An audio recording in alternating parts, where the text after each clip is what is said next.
était marquant dans ces résultats, c'est quand même la montée du Front National, même si c'était attendu.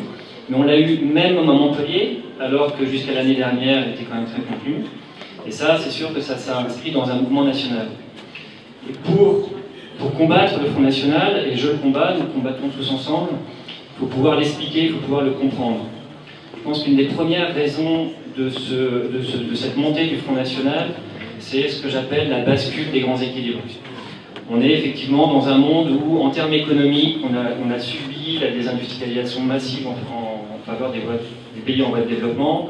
On est régi par un monde financier, boursier, dont on ne sait plus très bien qu'est-ce qu'il contrôle.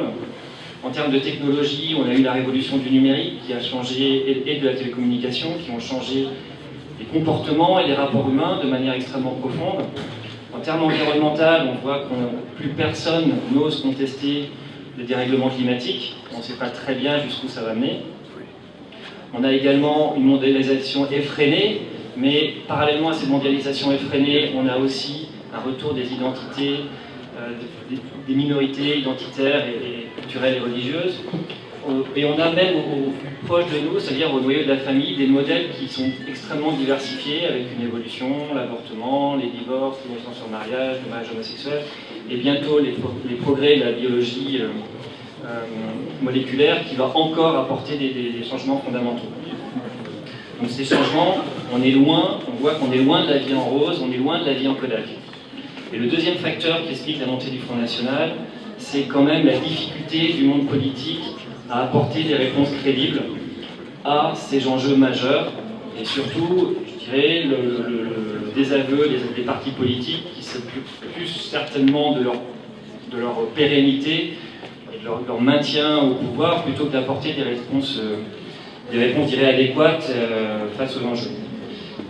Donc aujourd'hui, je pense qu'à titre personnel, il ne faut pas rejeter ces évolutions, mais il faut les accompagner. C'est ce que je me suis efforcé de faire dans mon combat pour les énergies renouvelables pendant ces 15 dernières années.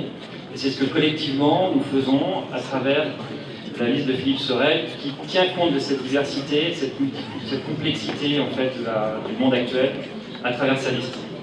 Et les résultats des dernières cantonales nous montrent que cette alternative, qui est rebelle mais raisonnable, est une alternative crédible et pragmatique. Et je suis extrêmement confiant dans le fait que cette expérience, je dirais, va sortir du laboratoire montpelliérain pour se répandre là, dans le régional.